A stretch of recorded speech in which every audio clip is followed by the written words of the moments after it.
আজকের ভিডিওতে রায় মার্টিন প্রশ্নবিচিত্রা 2025 সালের পঞ্চম শ্রেণীর পরিবেশ বিষয়ে প্রথম পর্যায়ে মূল্যায়নে যে 4 দাগের প্রশ্নপত্র রয়েছে, অর্থাৎ বৈতা MN high school HS and Bishnupur high school HS এই বিদ্যালয়গুলির সমস্ত প্রশ্নের উত্তরগুলি করব। তার আগে তোমরা কেউ যদি আমার চ্যানেলে নতুন হয়ে থাকো তাহলে চ্যানেলটা অবশ্যই সাবস্ক্রাইব করে নেবে। প্রথমে এটা আছে, সঠিক উত্তরটি নির্বাচন করে লেখো যে কোনো 6টি। 1-এর 1 আছে গন্ডারের খড়গ আসলে এটা বে চুল হবে। এরপরে 1-এর 2 আছে সাহেব বাঁধ অবস্থিত, এটা বে পুরুলিয়ায়। এরপরে 1-এর 3 আছে কাদার ভাগ বেশি থাকে, এটা হবে এঁটেল মাটিতে। এরপরে 1-এর 4 মাটির সজীব জৈব উপাদান হলো, এটা হবে কেঁচো হবে। এরপর 1-এর 5 ত্বকের রোদ লাগালে তৈরি হয়, এটা হবে ভিটামিন ডি। এরপরে 1-এর 6 আছে নদীর বাঁকে খানিকটা জায়গা নদী থেকে আলাদা হয়ে বদ্ধ জলা হয়ে যায়, একে বলে, এটা হবে বাঁওড় হবে। এরপরে 1-এর 7 আছে আকর্ষ হলো গাছের, এটা হবে পাতা।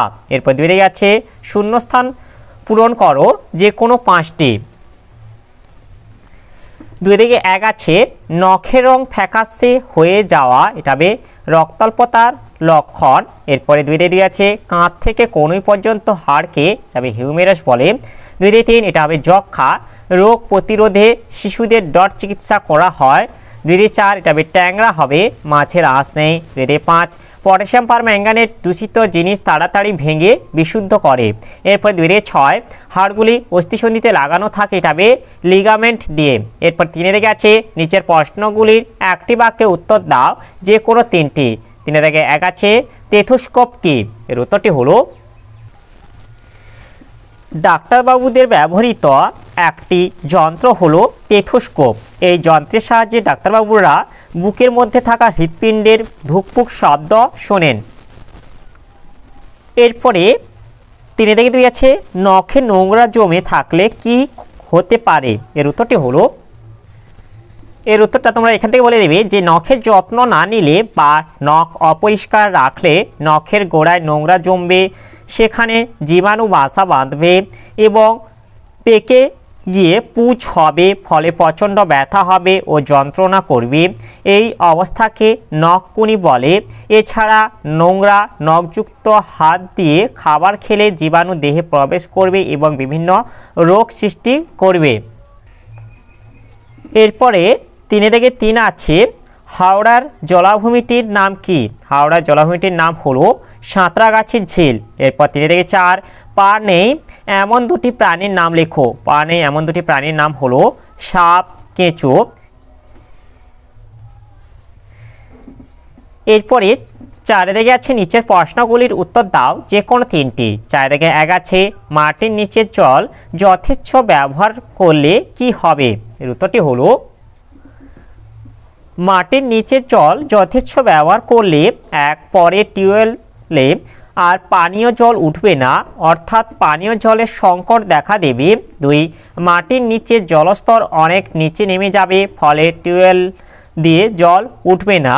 3 শুধু পানীয় জল নয়, চাষবাসে ব্যবহৃত জল অন্যান্য কাজে ব্যবহৃত জল পাওয়া যাবে না, অর্থাৎ জল কষ্ট দেখা দেবে। 4 অধিক ব্যবহারের ফলে মাটির নিচের পানীয় জল দূষিত হয়ে পড়বে।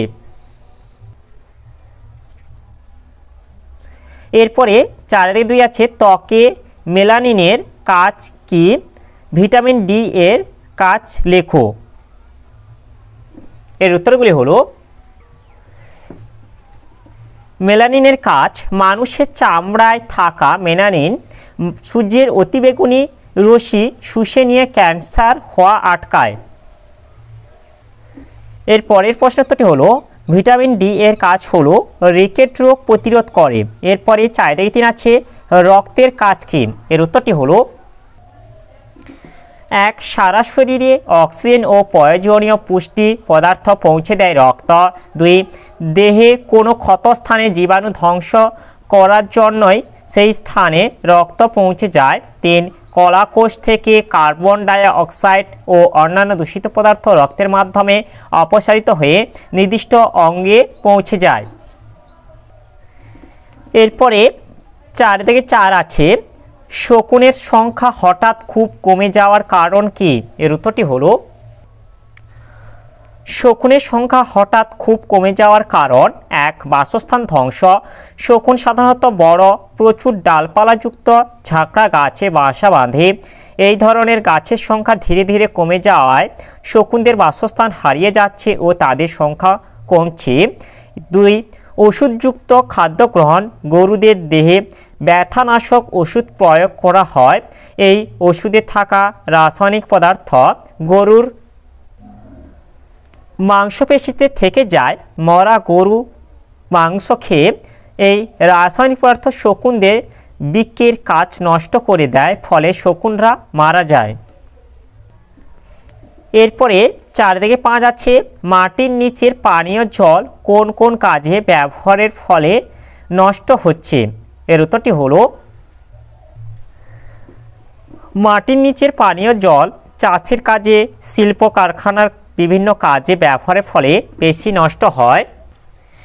এর সঙ্গে এটা যোগ করে দেবে যে 1. লোকালয়ের সব কাজেই মাটির নিচের জল ব্যবহার করা হয়, এর ফলে জল নষ্ট হচ্ছে। 2. শহরের কল খোলা থাকলে জল পড়ে জল অপচয় হয়। 3.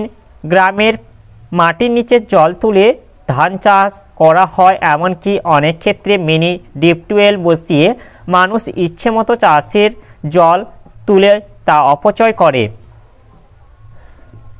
প্রভৃতি কারণে মাটির নিচে পানীয় জল নষ্ট হচ্ছে।